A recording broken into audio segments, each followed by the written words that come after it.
feel like this lighting's really strange. I am currently sat outside my midwife appointment. I've got to go and have a test done. So I am choosing the opportunity whilst I've got 15 minutes before my appointment to... Why is my watch not turning on? I'm using the 15 minutes before my appointment to record my second trimester update video, which seems really strange considering I'm in the 3rd trimester now. It feels really weird to say that, but let's get into it anyway. So I believe I left the last video, which would have been my 1st trimester video. We were going for I can't actually remember. But baby.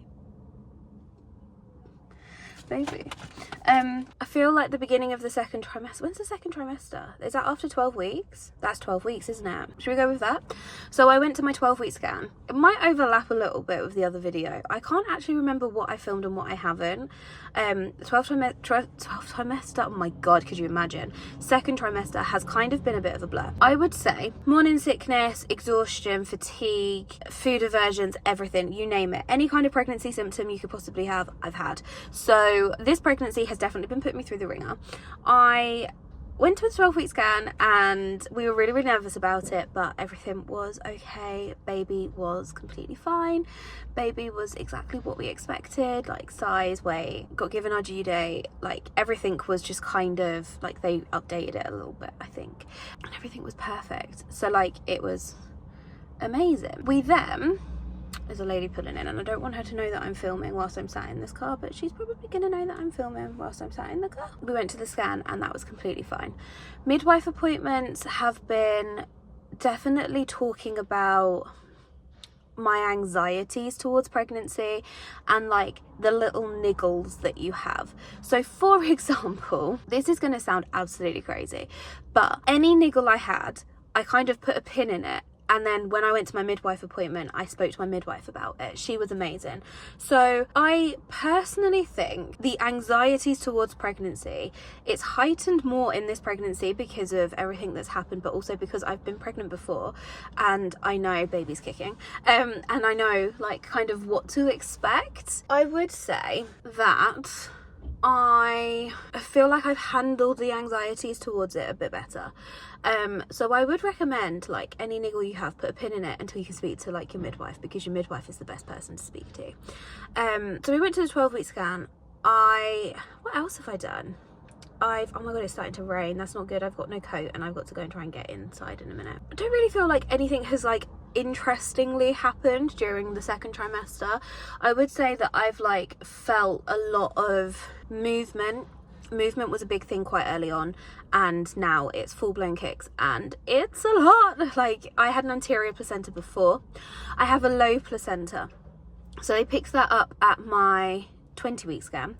They told us what we're having. I haven't announced it anywhere, probably not going to announce it anywhere at this point. It's kind of like the 2nd pregnancy's just been a little bit of a weird one with us and like posting stuff about it. We're probably not going to tell people what we're having until the baby's here, but we found out what we're having and I just keep checking the time so that I'm not late to my appointment.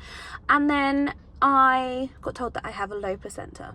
Now my placenta, from what I can work out, is close to my cervix but not fully covering it, but we will see what's happened when we go for my follow-up scan, which is in a month's time, I believe. So it's in my 3rd trimester to see whether it's moved by itself. I would say I'm a little bit nervous about it, because if my placenta is low still and it's too close to the cervix, I'm gonna have to have a C-section. And it's not that I'm opposed to C-sections, like you do what you have to do. I have a clotting problem, which I've actually seen the consultant and haematology about again this time, but I got to see them both at the same time, which felt really weird. I felt like I was in like a very intimidating room with 2 consultants. It was very, very full on.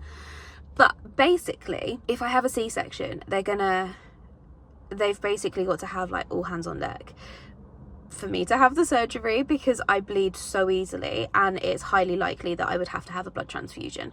So it was having to have like all of those conversations about being like, are you open to blood transfusions? Like, are you happy to have one? Are you happy to give one to like your baby if your baby needs to have one? And it's literally like, yeah, like do whatever.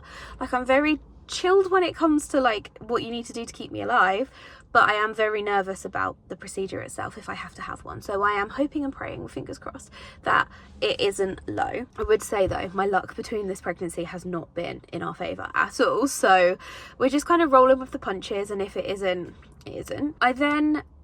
So I've had my 20-week scan, which was the anomaly scan, and everything was measuring perfectly fine and everything was beautiful. I then had my haematology appointment with obstetrics, and they looked at the baby as well, and they looked at me, and just everything like that's been okay. And they also have been doing my checks at my midwife as well, so that's been fine. My big thing, my big thing, pelvic girdle pain. Oh my goodness. It's been so bad that even I, who have like a high-ish pain threshold, had to say something to my midwife. I got referred to physio. It was kind of a bit of a waste of an appointment because my bump is so low that the band that they recommend I can't wear because it actually hurts my bump because my bump is so low. But everything that I have been doing is what they would have been recommending anyway. So avoiding sitting on the floor, avoiding heavy lifting, trying to limit as much as possible lifting my 2-year-old up, but also being mindful of like how much walking I'm doing, and etc. So we're just kind of going with it with the pelvic girdle pain. It felt a little bit better to get up with this morning, but I'm in the 3rd trimester trenches now when it comes to sleeping, which I'll probably talk about in another video. But yeah, the 2nd trimester's kind of been, whereas in my first pregnancy it felt like there was so much drama going on with it and there was so much stuff going on, and like we were at the hospital, we were at midwife, we were like all over the place. With this one, touch wood, it seems to have been, apart from the morning sickness and the absolute endless fatigue, it seems to have been a bit of a better pregnancy to survive. So there's not much to update you on, except 3rd trimester is definitely well and truly like going, and there's going to be lots to update you on for the 3rd trimester. It's scary that this is like the last, because this is the last pregnancy we're going to have, because everyone always likes to ask that, oh my god, are you going to have another one? Haven't even popped this one out yet. No, we're 2 and done, and I don't think I could put myself or my body physically through another pregnancy. Like, it just would not happen. But we'll talk about that at another point. So yeah, a short but sweet video. If you did like this video, please do give it a thumbs up. I will see you all in my next video, but also there will be a 3rd trimester update video coming. I'm trying to get better at filming bits as we're going along now that my head is a little bit more with it. So yeah, much love.